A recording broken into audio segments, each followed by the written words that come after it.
Alright guys, we're going to go ahead and get started. We'll have some latecomers, but Damian's got to run to class. So, this week we're easing back into our seminar series this semester. We're starting with We've Been Everywhere, Man. Thank you, Colleen, for the fun title.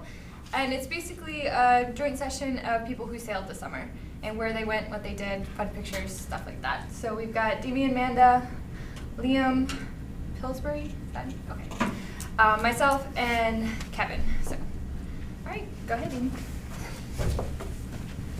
Yeah, like Kelly said, I've got a class that I've got to run off to, so I'll go a little quickly. Mine wasn't an official CCOM cruise either. I was on the NOAA ship Rainier, which was the ship that I was formerly assigned to, just working up in Alaska, really trying to get some extra days towards getting a license qualification, but also helping out in their survey effort since I had experience with that. This is the ship. It's 231 feet long. It's been operating for a long time in Alaska since the 1960s, and currently based out of Newport, Oregon. The area that we worked in was kind of in the western Gulf, mostly around Kodiak Island. All the survey areas were in Kodiak Island, and we docked in Homer and Kodiak.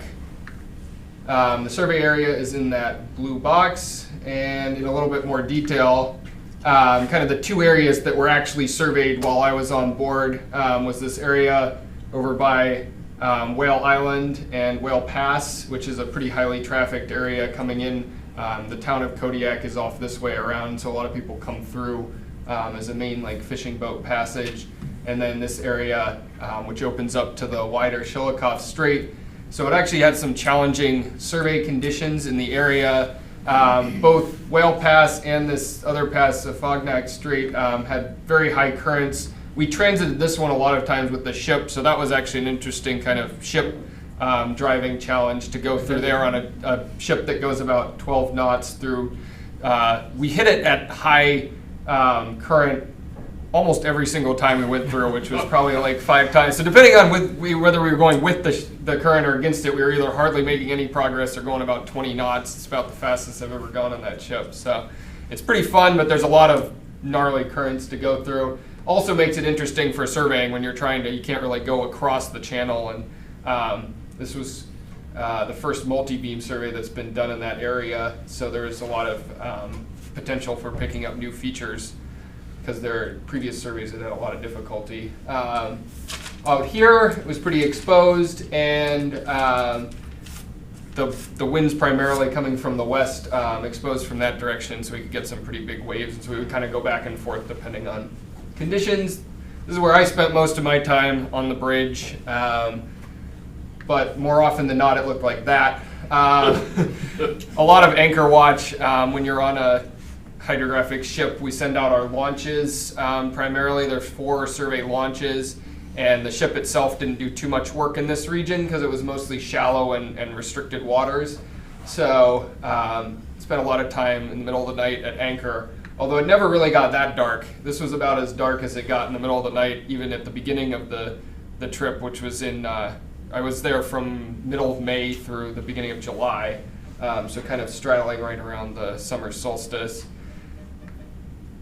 And I got to spend a little bit of time on the launches. There's one of them. There's me failing and adjusting the sonar properly because I'm totally cutting off some thing in the display window for the coxswain. But got to do a little bit of that and go out and be a hydrographer in charge and help train some of the new people who are on board. And these were our results from the Fognak Pass and Whale Pass. You can see that with the high current, there's some interesting areas getting sculpted out of the bottom there.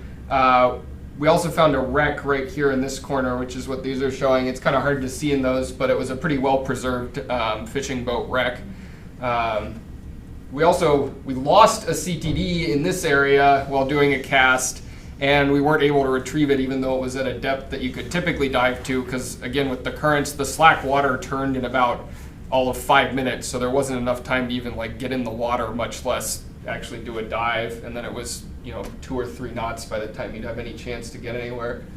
The other area was this offshore area, Driver Bay, and we had a tide gauge kind of right here that got destroyed at one point by the storms, just to kind of give an idea of how strong a lot of this stuff was. There was essentially nothing left. We had placed it up higher because of previous experiences with things getting destroyed, and the tide staff, the gauge itself was way up back and it stayed there, but the tide staff and all the other equipment was just totally ripped out, and no evidence that it was ever there.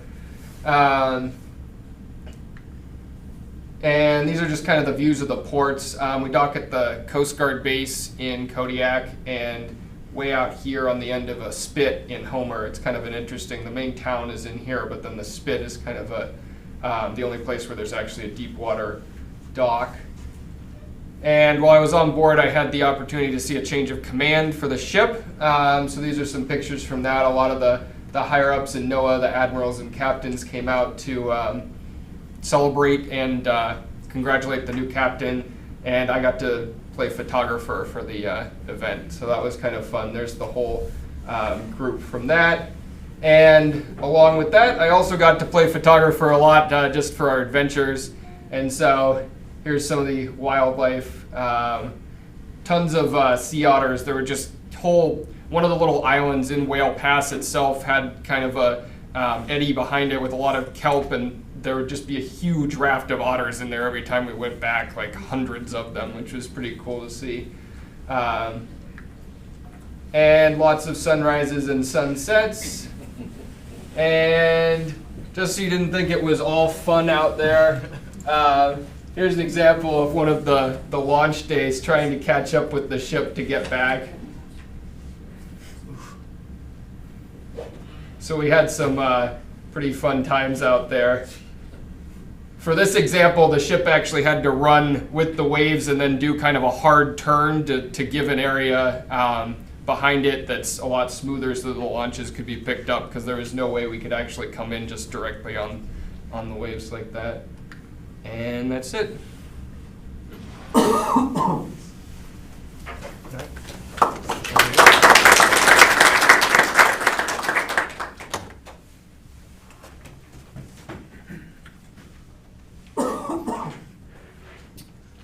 All right, I don't have nearly as many pictures, but I'll do my best. So I was out on the Nautilus, which is Bob Ballard's ship.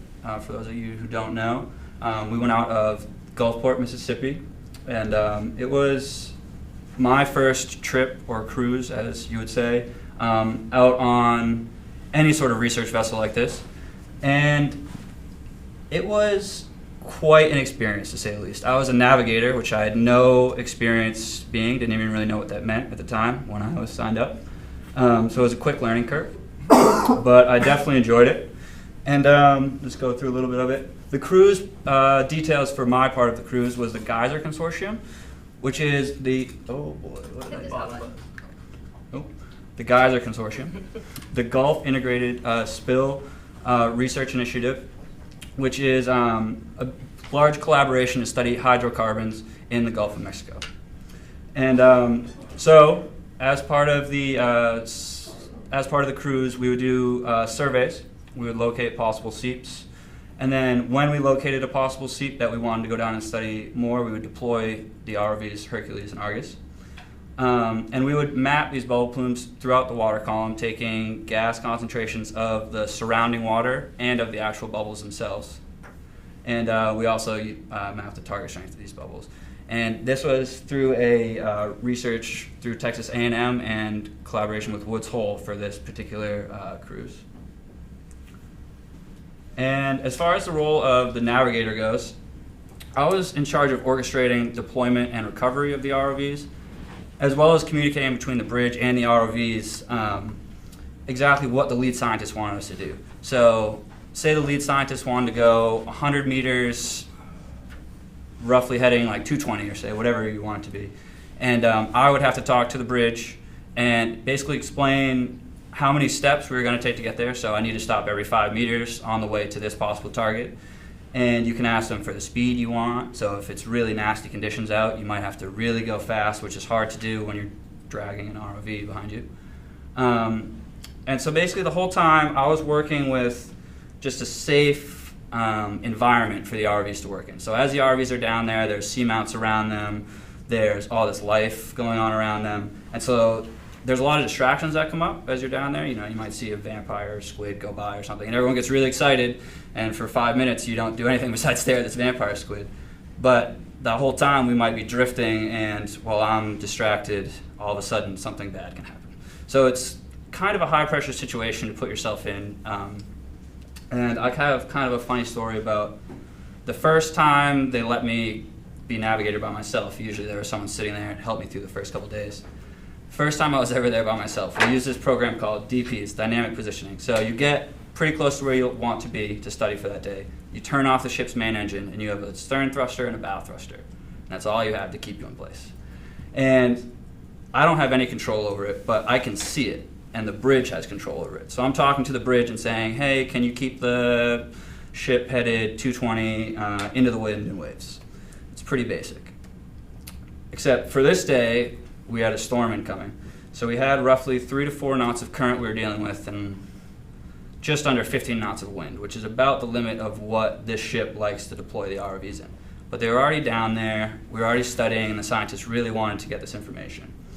So we're looking back and forth, I'm seeing all these really cool pictures, all this amazing data is coming in, and we're seeing just terrible conditions coming, just absolutely terrible conditions coming.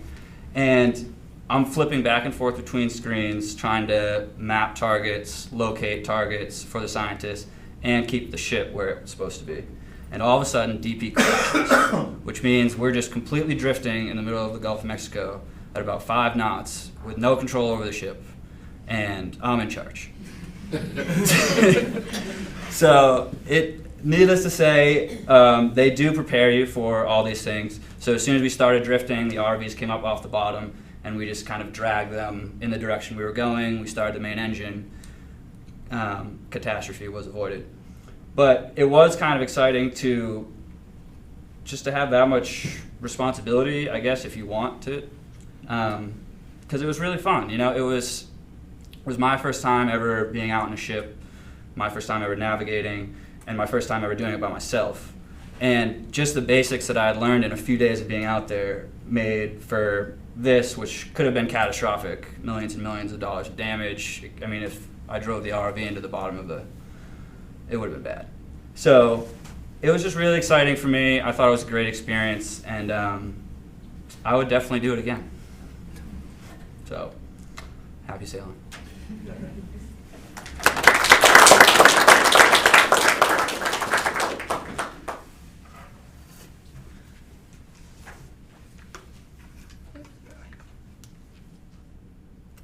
So I was in the Pacific with Jim Gardner. We were on a transit cruise on the Kila Moana from Tahiti to Hawaii. Tough gig, I know. And it was a lot of fun. It was absolutely gorgeous, and I'm going to tell you about it. So Jim Gardner was the lead. We also went with Brian Calder, Annie Armstrong. Evan Robertson was a last-minute sub. He's a NOAA guy / NGDC guy from Colorado. And Giuseppe is also on board.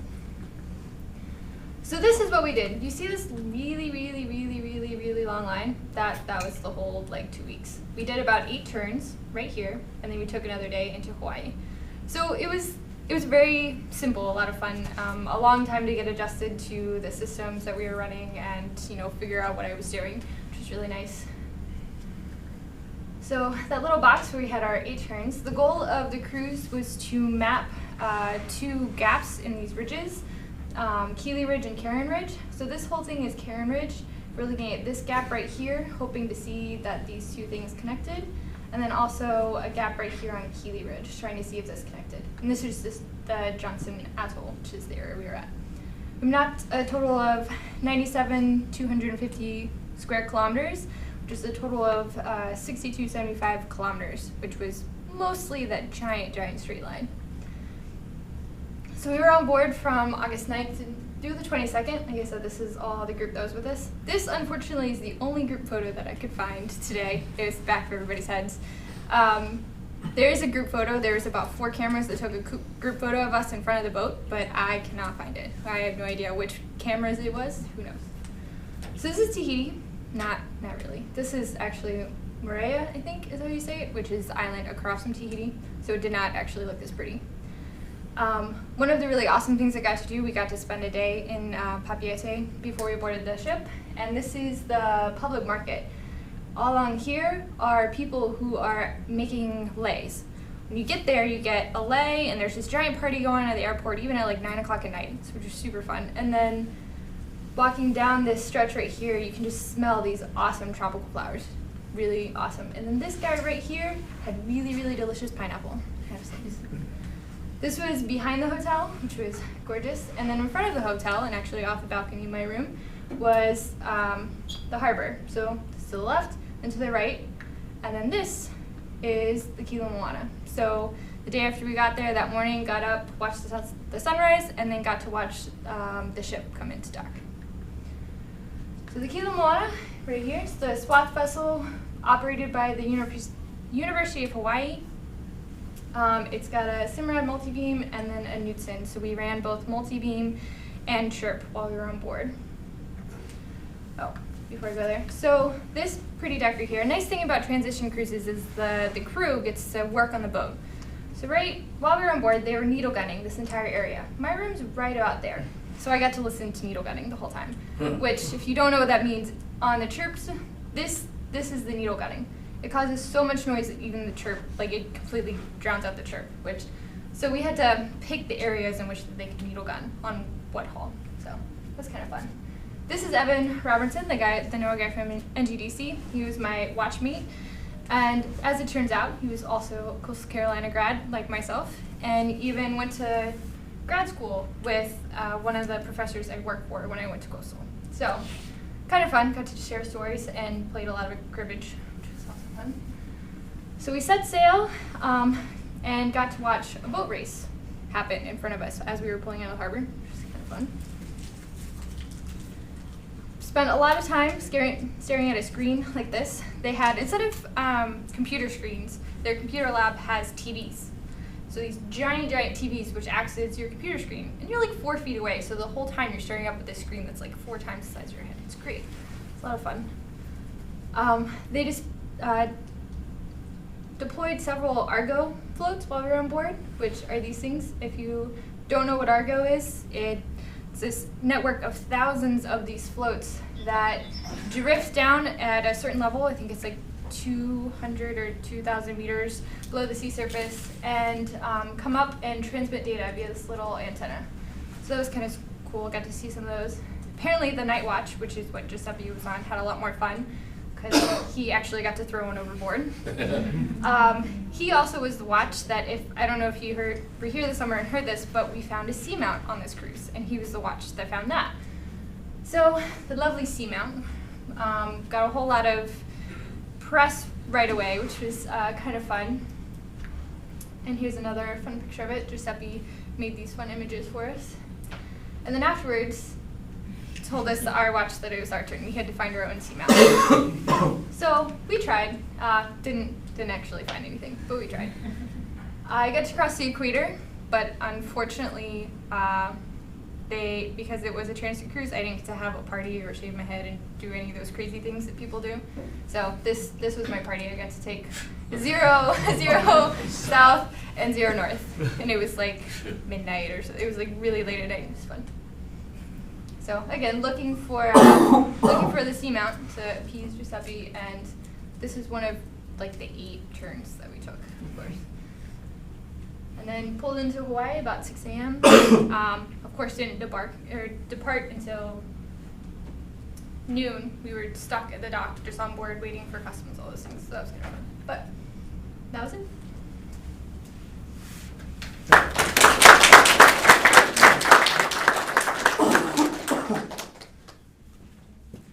Hello, I'm Kevin Jerram, and about a year ago, Larry came to me and asked if I was interested in joining him on a cruise to the Arctic, and I said, yep. And he said, well, it's going to be September 2014. I said, well, I'm getting married, and we rescheduled the wedding, so it worked out. Like every good ocean night. Yeah. Yeah, Larry came to my fiance at the time and asked if she was really sure if she wanted to do this. So So I was involved with Larry and Tom Weber on this cruise, but I also want to thank Carlo because he provided a bunch of equipment on like 30 seconds notice that we had to ship to Norway. So this cruise involved people from Russia, Sweden, US, a slew of institutions. This was a real international effort. And the idea was to go study carbon in the Arctic and get a little bit better understanding of the glacial history of the Arctic, storage of gases, release of gases, and possible pathways of carbon from the seabed to the atmosphere, such as from gas hydrates that might be destabilizing and other sources. And I want to point out the chief scientist here. His name is Martin Jacobson. He's connected to CCOM. He's a professor at Stockholm University, and he's also known as Professor Cool, the Outside magazine. And he's kind of a rock star, I guess. And I really like this picture of him leading his troops. This is in Barrow, where we started the cruise. And then someone pointed out that he's walking away from the ocean, not toward the ship. So, okay, so here's the general idea. We're going to go up to the Arctic and map on the continental shelf and on the continental slope, look for gas hydrates, look for gas coming out, and these are some images from previous expeditions showing possible escape structures or blowouts where gas might have been released catastrophically, and then you have permafrost erosion. All of these things tie in together to increase storm activity and warming Arctic Ocean's effect on gas transfer out of the Arctic and into the atmosphere, which might not be completely accounted for in some of the models.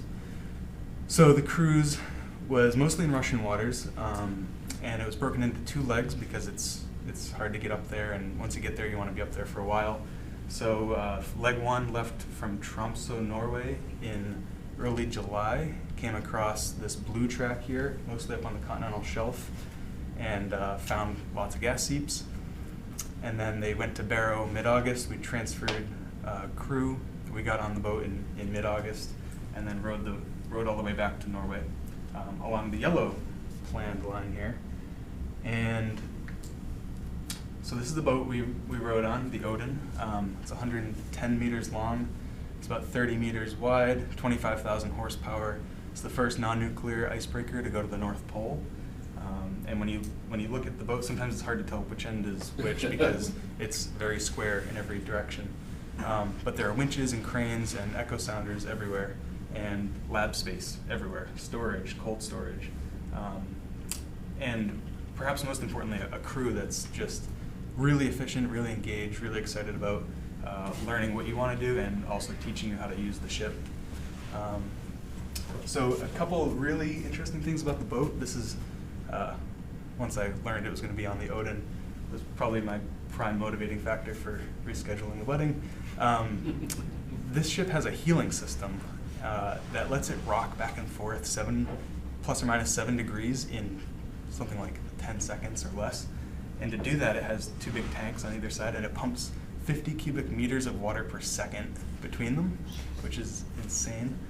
It can break 2 meters of ice at 3 knots constantly, and it has two enormous rudders that are 32 square meters apiece. It's just it's a behemoth. It's 30 years old, but it looks like it was built just 5 years ago. The Swedes do a pretty good job taking care of it.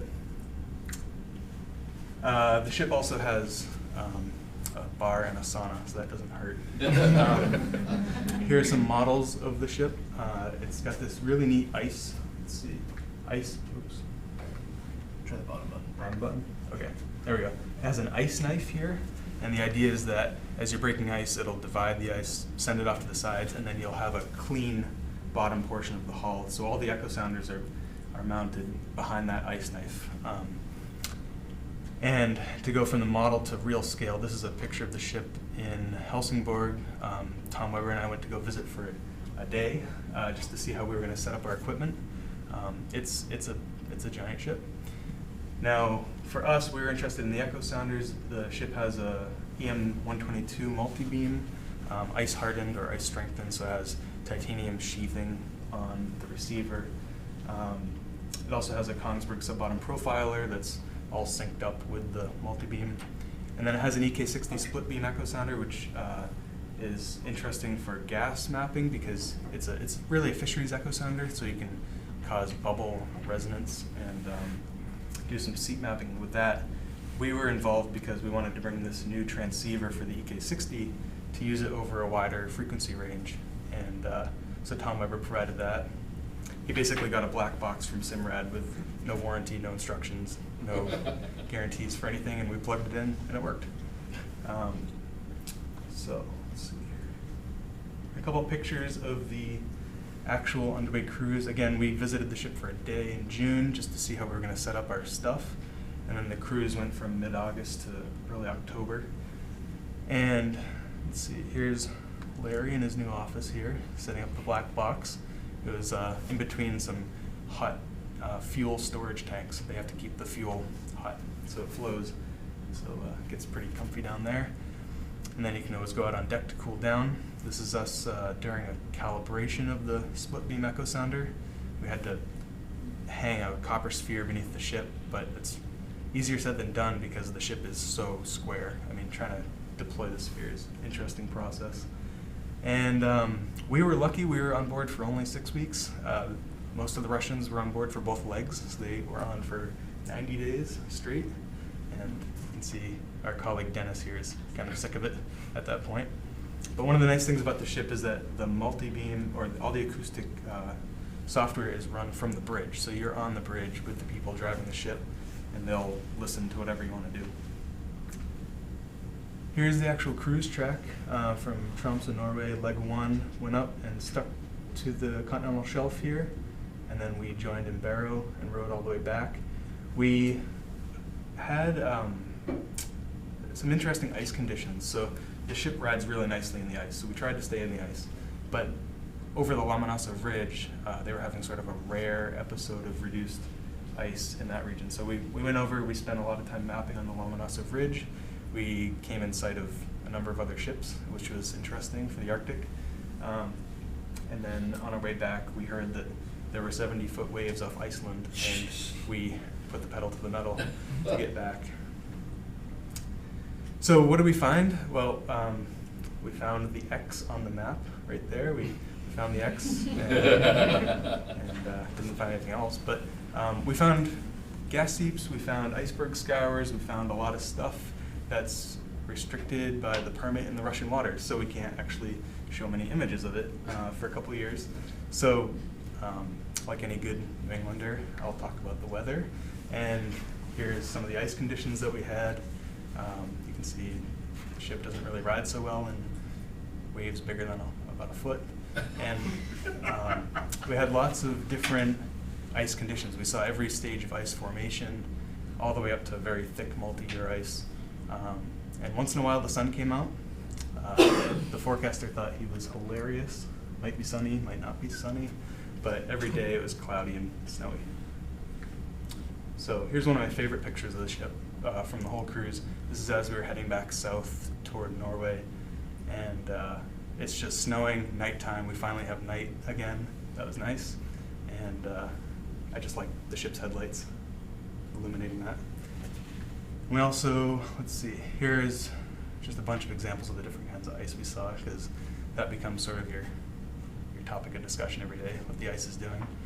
And then we actually saw solid ice with wildlife on top, and we saw, I don't know, perhaps 24 polar bears the whole trip.